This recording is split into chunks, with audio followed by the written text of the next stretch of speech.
President Uhuru Kenyatta has not missed his words when it comes to changing the lives of the people of Kenya. In Kenya, for example, dispensaries, hospitals, clinics are mushrooming every day, every night. Yesterday, President Uhuru Kenyatta did open another hospital in one of the places where hospital has never been. It has been a curse, a leprosy, an abomination. In Kibra, you could not hear of a hospital in Kibra. Yesterday, those are the no-go areas that President Uhuru Kenyatta has gone miles and miles ahead to make sure that he brings some services to the people.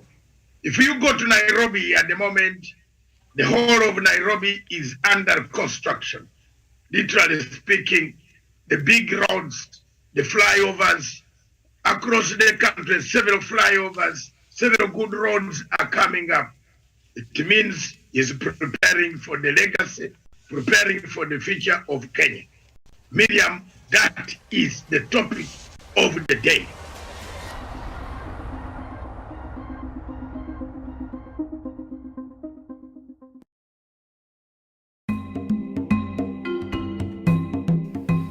Fellow Africans, since 1957,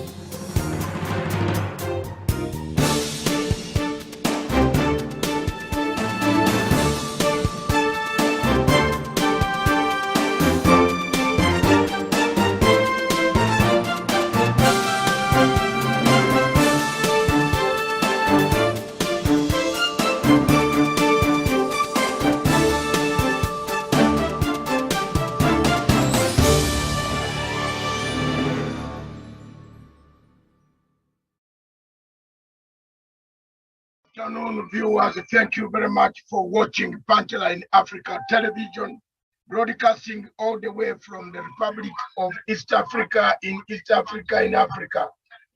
This is DIASPORA Dispatches, broadcasting live from this continent of Africa. Today we have quite a number of issues that we shall be discussing this afternoon. One of them being the East African integration, the African integration, and the other thing. The biggest theme today in Africa on the DIASPORA Dispatches is none other than the European Union, African Union Summit that is going to take place in Brussels from 17th to 18th, yes, I think so. It is going to take place there. All heads of state of Africa have been invited to European Union headquarters to take part in a summit. Most of us have been invited, and I'm glad to thank the people of the European Union General Headquarters.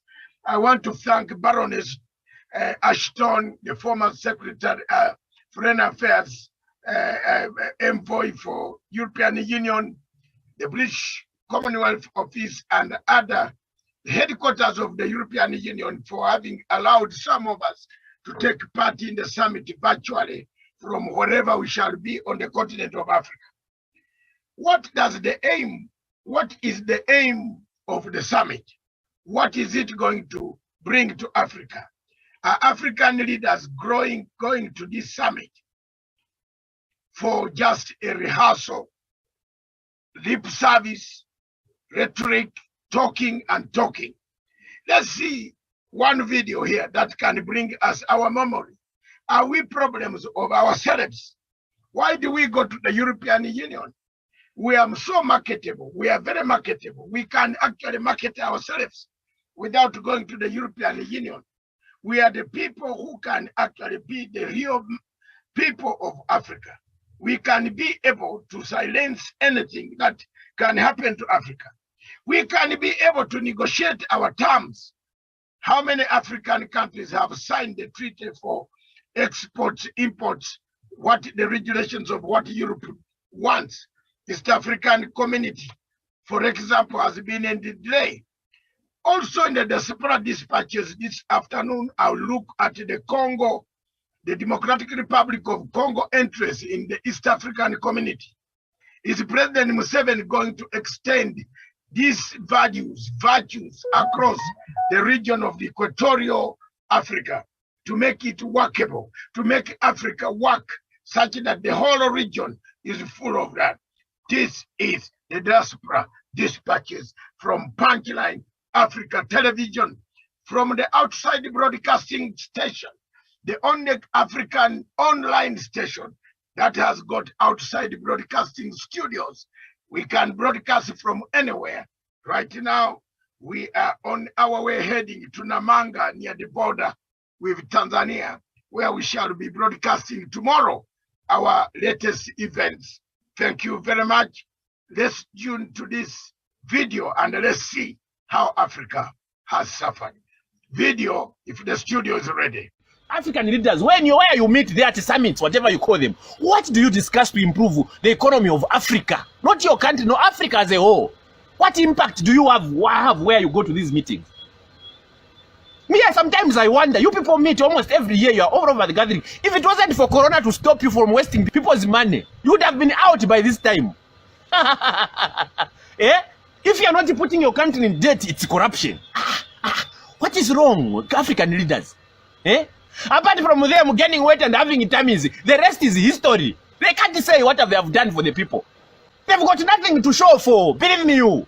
It's only a few countries, Paul Kagame there, improving his economy. Nana Akufo-Addo, improving the economy. Danny Foyle down there in Seychelles, improving the economy.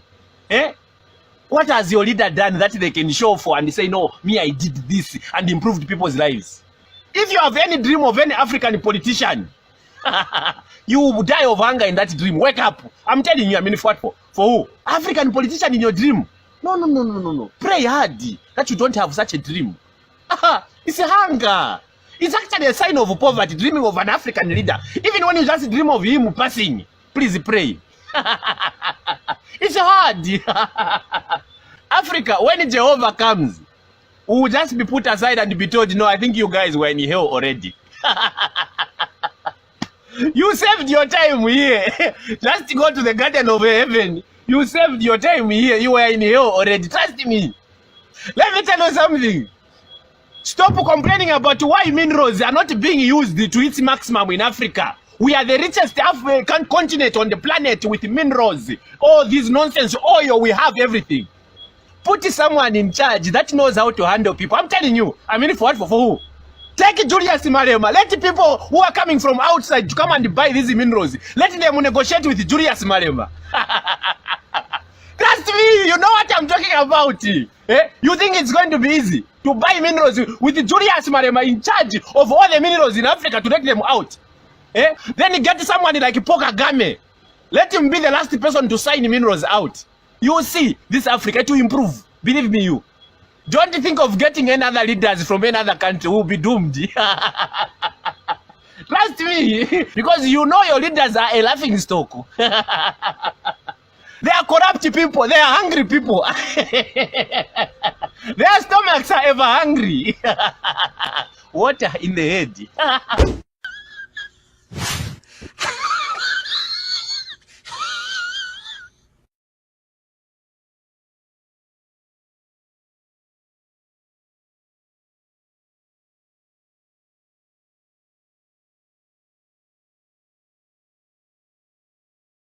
African leaders, where you meet there at summits, whatever you call them, what do you discuss to improve the economy of Africa? Not your country, no, Africa as a whole. What impact do you have where you go to these meetings? Me, sometimes I wonder, you people meet almost every year, you are all over the gathering. If it wasn't for Corona to stop you from wasting people's money, you would have been out by this time. If you are not putting your country in debt, it's corruption. What is wrong with African leaders? Apart from them gaining weight and having tummies, the rest is history. They can't say what they have done for the people. They've got nothing to show for, believe me you.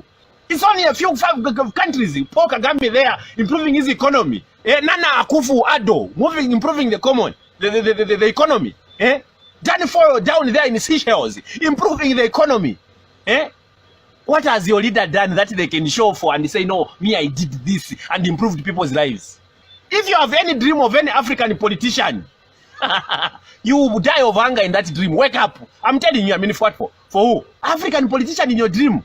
No. Pray hard that you don't have such a dream. It's a hunger. It's actually a sign of poverty, dreaming of an African leader. Even when you just dream of him passing, please pray. It's hard. Africa, when Jehovah comes, we will just be put aside and be told, no, I think you guys were in hell already. You saved your time here. Just go to the garden of heaven. You saved your time here. You were in hell already. Trust me. Let me tell you something. Stop complaining about why minerals are not being used to its maximum in Africa. We are the richest African continent on the planet with minerals. All this nonsense, oil, we have everything. Put someone in charge that knows how to handle people. I'm telling you. I mean, for what? For who? Take Julius Malema. Let people who are coming from outside to come and buy these minerals. Let them negotiate with Julius Malema. Trust me, you know what I'm talking about. Eh? You think it's going to be easy to buy minerals with Julius Malema in charge of all the minerals in Africa to take them out? Eh? Then you get someone like Pokagame. Let him be the last person to sign minerals out. You will see this Africa to improve. Believe me, you. Don't think of getting any other leaders from any other country who will be doomed. Trust me, because you know your leaders are a laughing stock. They are corrupt people. They are hungry people. Their stomachs are ever hungry. Water in the head. Thank you very much, viewers, wherever you are across the continent of Africa, and those watching in Europe, as the European Union, as the heads of state approach European Union and come to Brussels. What do you expect the African leaders to talk, and what do you expect them to do in African Union? That is the question. The African leaders, what do you expect them to do for you? You have heard from that gentleman from that video that you are already condemned. When you reach hell, you rather say, I am sorry, don't condemn me for the second time. Yet Africa is endowed with a lot of resources. Africa has resources, Africa has the energy, Africa has the will to stand and say, we can bargain as partners. Do we go to The Hague? Do we go to these institutions as partners? When you hear Africans being called to go to The Hague, they are called to go to The Hague as underdogs. We are never called to go to The Hague as equal partners. We prefer solving our problems outside Africa. Are we bewitched? Have we been bewitched? You look at the efforts of integration. The East African community has been one of the subjects of integration. We have all talked about integration in Africa. But will Africa ever integrate? Will there be one border post which can clear everybody once you have an African passport? These are the values of what Kwame Nkrumah, Sekou Toure, Gabriel Nasser, Obote, Nyerere, Jomo Kenyatta, they wanted this. They wanted an Africa that can think. Is our Africa thinking at the moment? Let's look at that photograph of the President Museveni meeting President Ngweso of Congo Brazzaville with President Eyadema of Togo and the President Tshisekedi of Democratic Republic of Congo.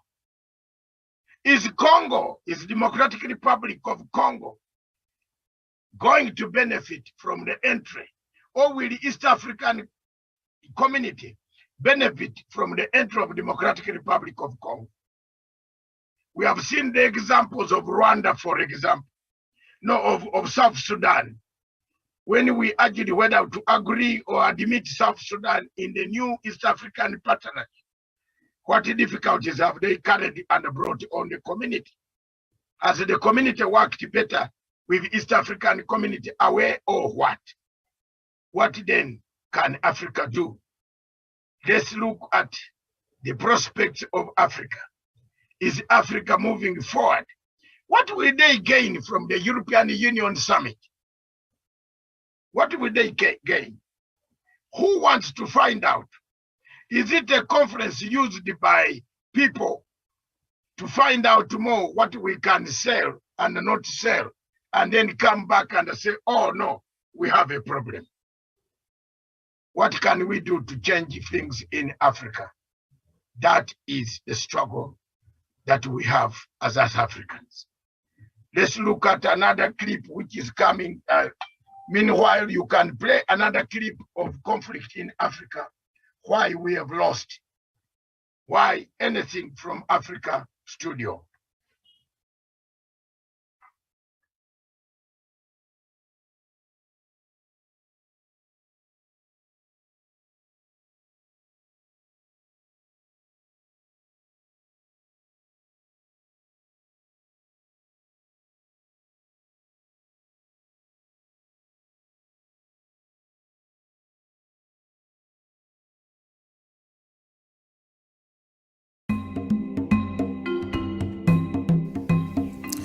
Today, thousands and thousands of Africans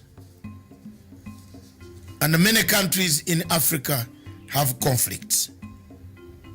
Notably, from Libya, Cameroon, Nigeria, Biafra, and the Boko Haram, to Democratic Republic of Congo, of where we have seen a resurgence of the past military and conflicts coming back in that country. Hundreds and hundreds of people have been displaced, killed, maimed, tortured, raped, several of them dying of hunger, starvation, and other natural causes. The fighting seems not to be ending. For the sake of Libya, the Libyan recognized international government is under siege in Tripoli from another faction recognized by Egypt, France, UAE, and other countries. Whereas the one in Tripoli is recognized by the UN, it has been bombarded, has been strangulated, and many millions of Libyans are dying of hunger, lack of water. The water system has been cut off. The bombardment goes on. In Democratic Republic of Congo, we've seen more of active rebel activities returning to the region after some silence has been observed.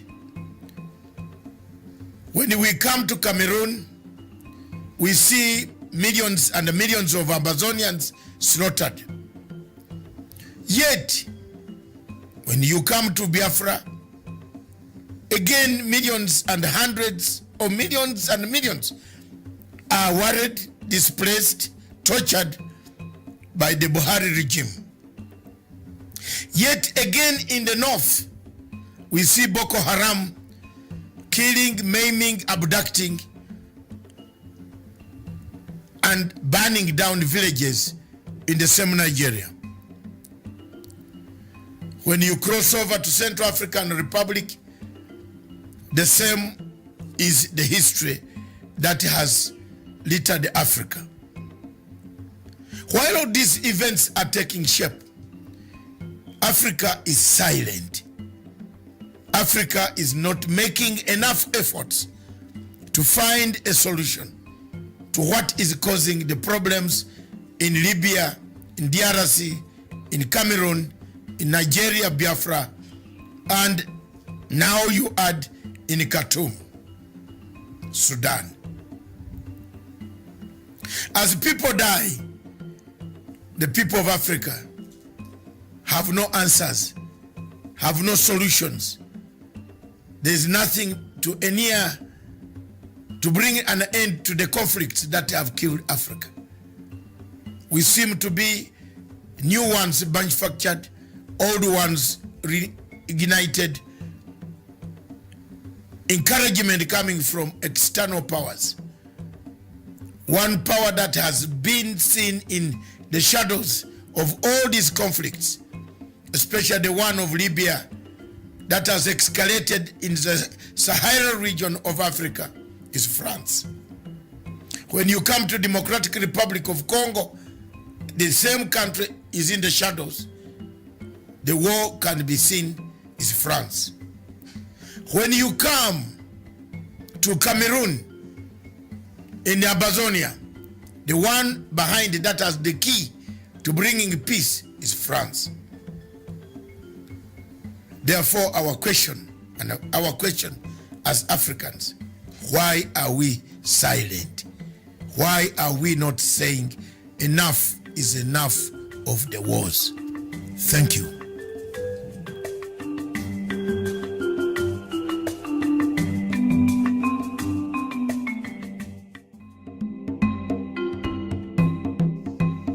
Viewers, those listening to this tape or this video, I want to bring to your attention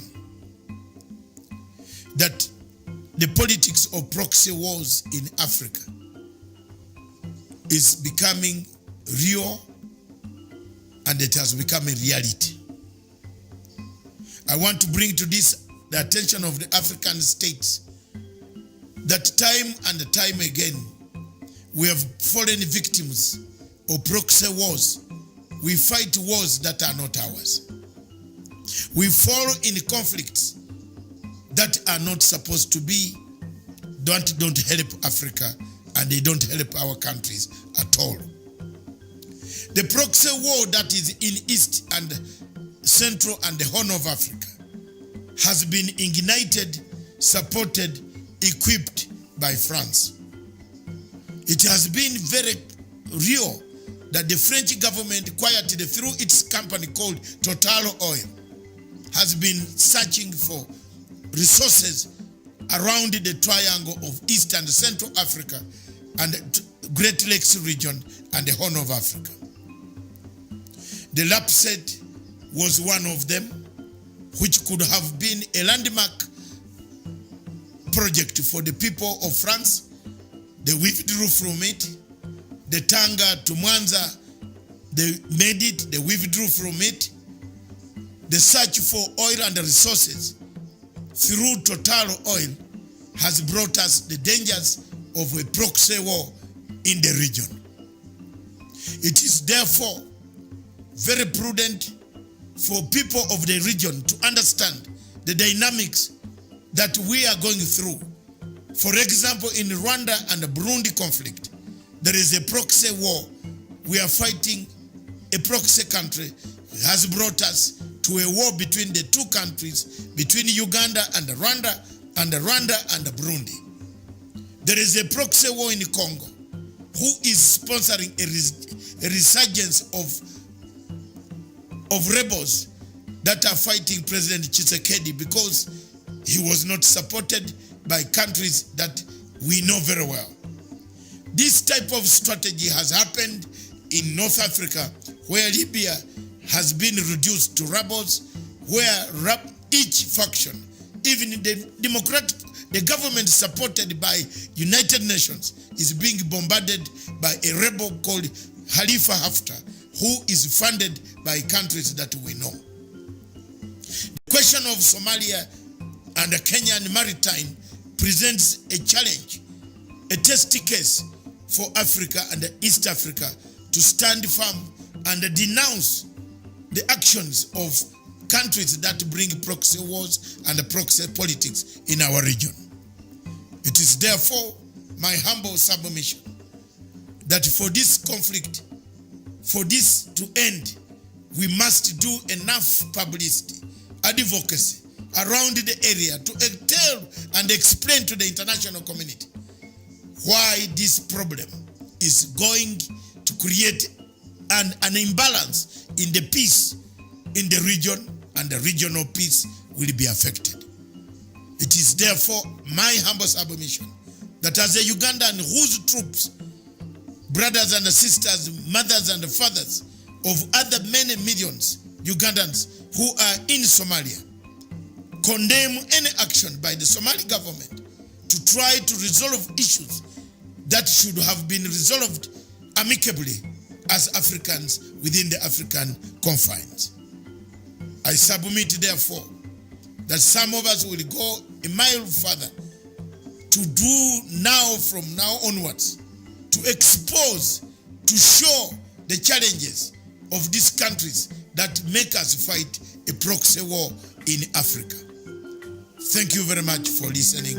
God bless you.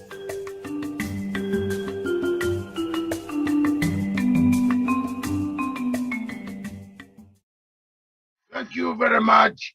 Thank you very much, viewers. You have seen for yourselves the difficulties that we have on our continent of Africa. As heads of state run towards Europe,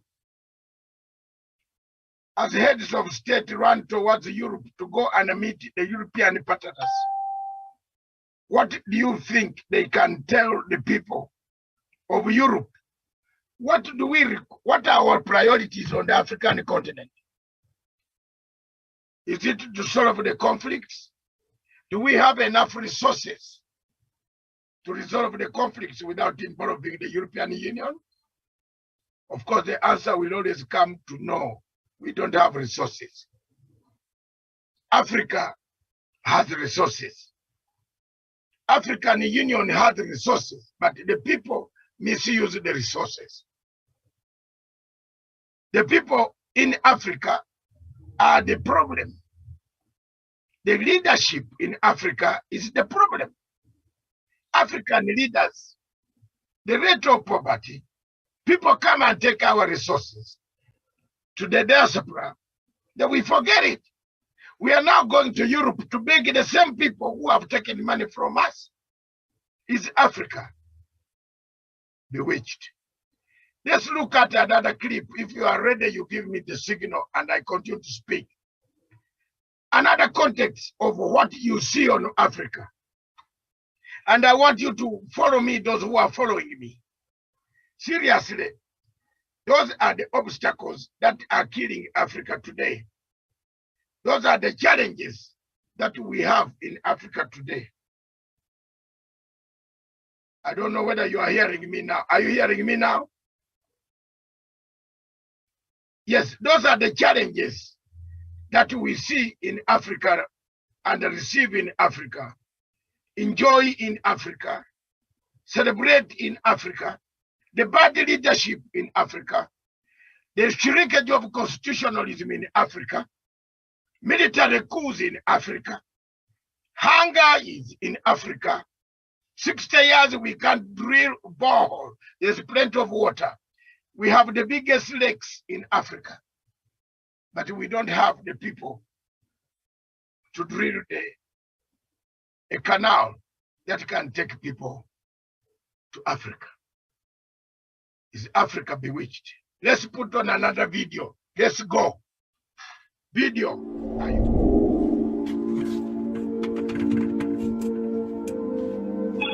Hello. Yes, Thunder.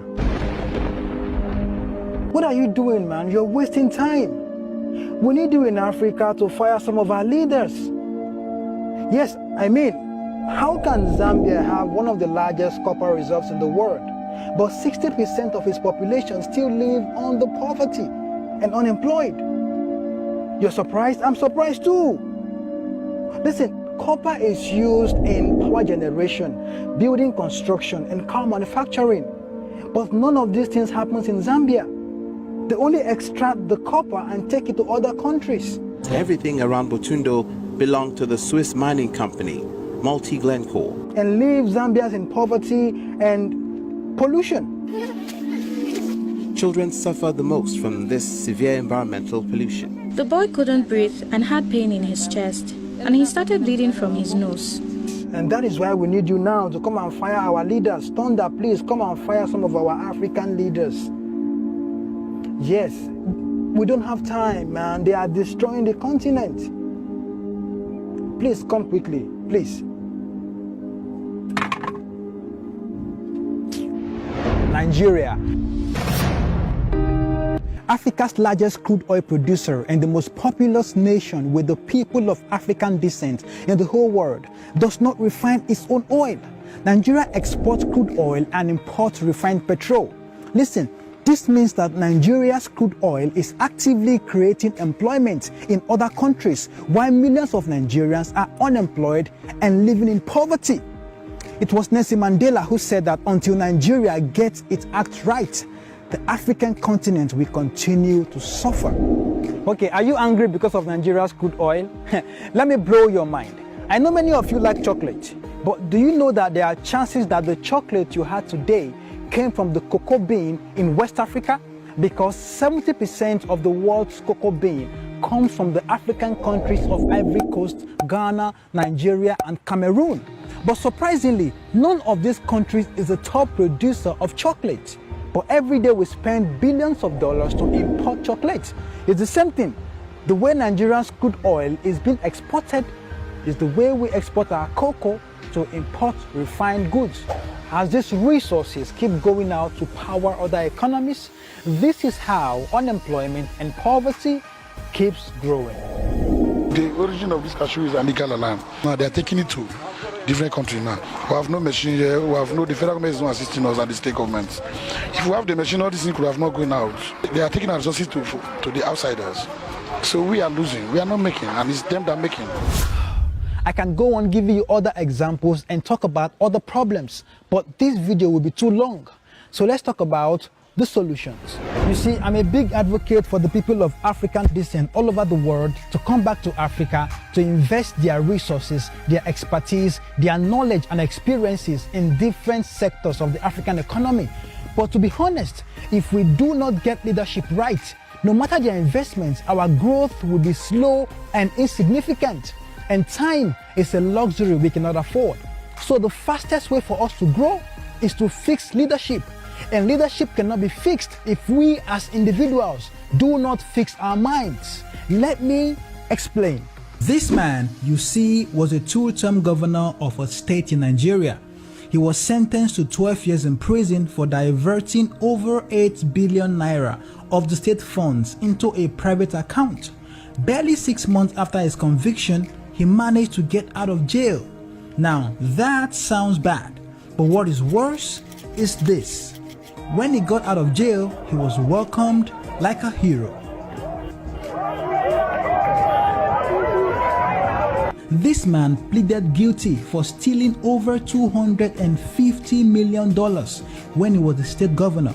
He was sentenced to 13 years in prison and he served only 4 years. When he returned, he was also welcomed like a hero.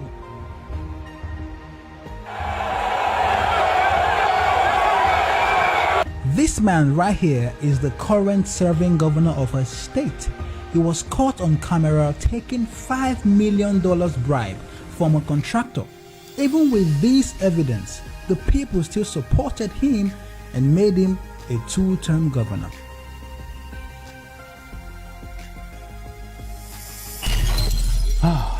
Now you can see that it's impossible to get quality leadership if we don't build a society of quality individuals. The king is nothing without the kingmaker. And in this case, we are the kingmakers. We the people give them the power they possess. Until we build our minds to look beyond religious and tribal sentiments, we will continue to have leaders who will steal public funds and open the gates to foreigners to take our resources while we continue to struggle. Our biggest problem is ignorance, so that is why you have to share this video, because the more enlightened Africans are, the better our chances of building a better Africa.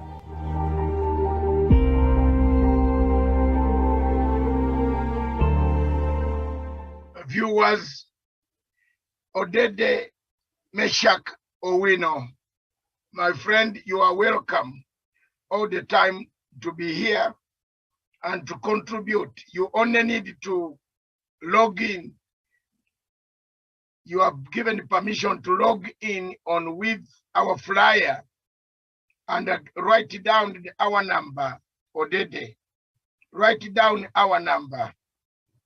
Our number for entry in is 399 535 8320. That is entry. Then the code for a meeting to enter our meeting 503 670. And you will be welcome to discuss politics every day from morning up to afternoon, whenever. Also send us your number or send the number to my phone, which you know very well. Then we can send you the flyer every morning. Thank you very much, Africa. This year's EU-AU summit, those are issues that will remain being discussed by the Africans with Africa, by Africa. Charles, thank you for watching these Diaspora Dispatches. And I will be bringing these Diaspora Dispatches myself from now onwards this afternoon to talk about issues, because I understand them well, and I understand them very, very well. So I will be talking about them every day. Thank you very much. God bless you. Don't forget the summit for EU, African heads of state. I believe President Uhuru Kenyatta will be leaving for Brussels anytime tomorrow or anytime on 16th to go and attend the summit, which ends up in Brussels. I will be one of the guests, listeners on the summit from Brussels. And I want to thank Denmark, the Danish people, the Danish government, for supporting my inclusion into, into the conference. Thank you very much for the work that you have done. And I want to thank the Chatham House and my people of International Institute of Strategic Studies for the credentials of support that you have given. God bless you. God bless Africa. This station is for Africa, with Africa, by Africa. Ciao. Coming. And we shall take a break, then come back with Social Africa. I want your views on that.